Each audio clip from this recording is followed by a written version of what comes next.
Happy President's Day, everybody, and happy Family Day for those living in Canada. It is also a holiday there as well.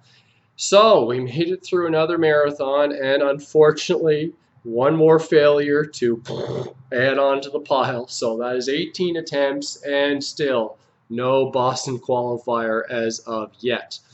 So, I want to go into a little bit about my story yesterday of getting through the marathon, and then probably even more interesting was my story of getting back to the hotel after the marathon. So, I'll just go through that quickly with you there today. Thank you for your comments. I saw some nice comments on there for my last video. I appreciate that. I love doing these videos, and I love the community of people with VIP Kid and others for that matter. So, thank you for your comments as well.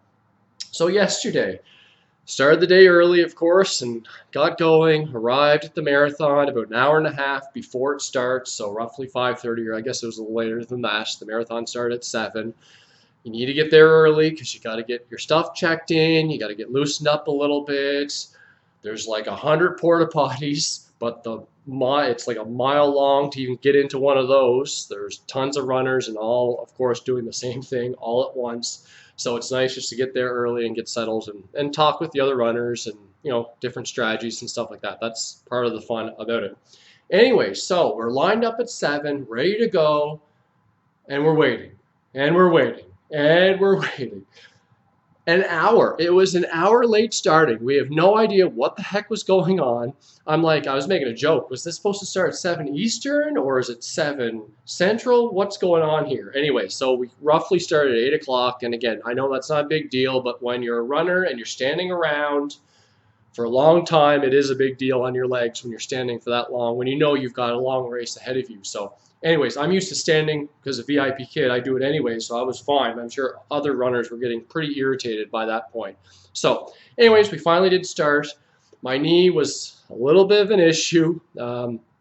For the first little bit, it was just a dull ache. So I'm like, maybe I can run through this. Maybe I can still grind through. And I was just trying to hold my pace that I wanted to of roughly 7-minute mile. And I was able to hold that for the first half. But I knew when you're feeling pain at the start, that's not a good sign because you know you're going to feel pain towards the end for other things. So I knew that it was only going to get worse, and So anyways, we kept working through it. We did have to slow down around a little after the halfway point, and basically my description of the pain was it became so throbbing towards a little past the halfway point that I would just have to walk. I had to walk for about 45 seconds. And it was almost like I had to inflate the tire that was blown dead without air and just get some more air into it. That was sort of the feeling that I got. And once I walked for a little bit, it would get better. And then that would give me another couple miles and I'd have to do the same thing. My left leg, it felt like the whole day, my left leg was saying, come on, like the little kids at an amusement park, come on, let's go to my right leg. And my right leg's like, nope, no, we are not going very fast. Wait for me.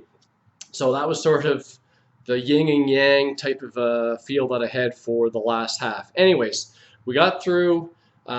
Took us 3 hours and 19 minutes to get through. I was hoping for 3:02. But anyways, things went well considering. I was happy with that time considering just the troubles that I was having with my knee and whatnot. It was actually pretty fun. I got to run with Nick Bear, who's the individual that the reason why I went to Austin to begin with was because I saw him on YouTube. So I got to run with him and chat with him for a little bit. That was pretty fun.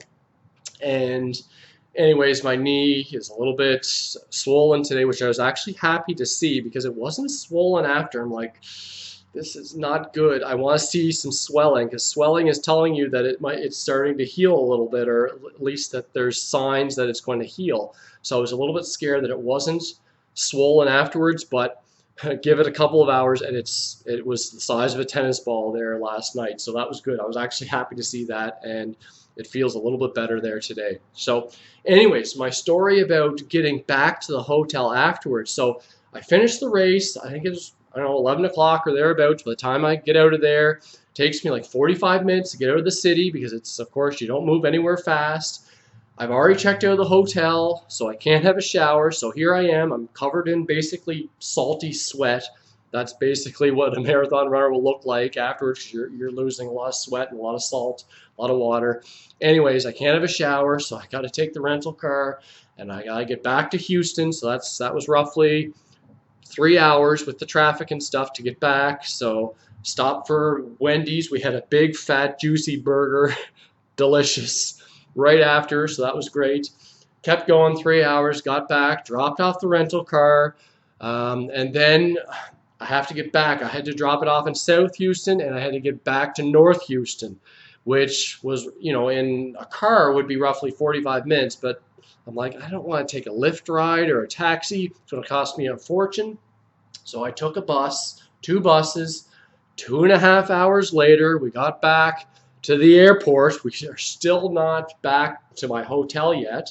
And I thought there would be a shuttle from the airport to the hotel like there was for my first day. I'm staying at a different hotel now.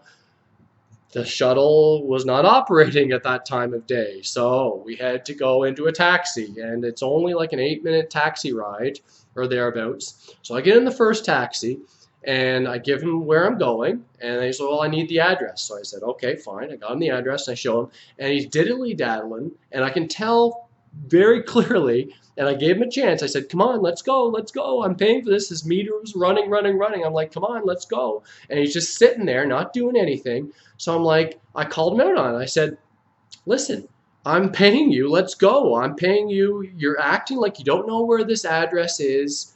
I mean, there's not that many hotels in North Houston here that are connecting to the airport. I give you the address. We're not going. So anyways, he proceeds to kick me out of the taxi, which, whatever, fine.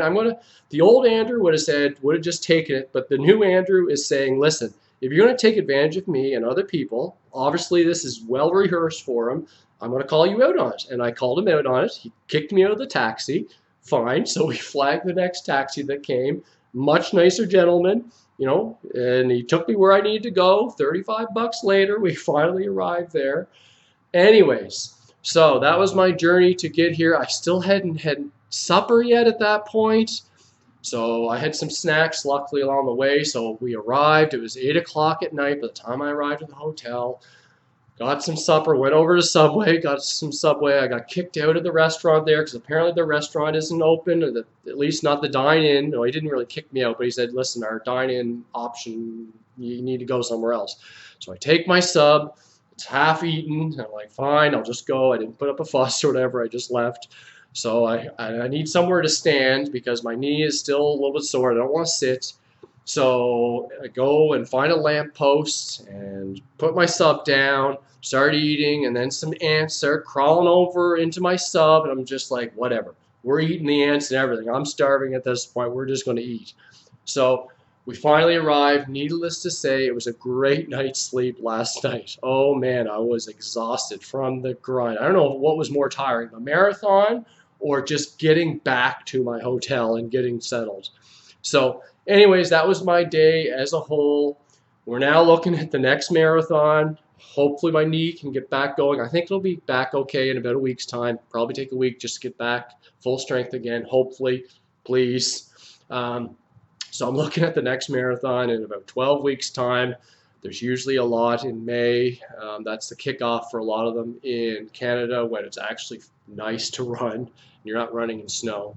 So anyways, that's what we're looking at. We're always looking at the next target. We're focusing on the next target. Miley Cyrus says it's in the climb. So it's the climb, baby. And that's what we just keep climbing. So we keep doing more and more marathons. We don't qualify, so we've got to keep climbing, keep grinding away. And anyways, so that was my day. It was an interesting day. Not the most successful day, but whatever. Things that we go through that are tough make us stronger, and yesterday I think was that for me. So all the best with your teaching as we get into another week here, and I arrive back home here. I leave Houston today and get back late tonight. Hopefully not the same type of adventure, but all the best and see you soon. Bye.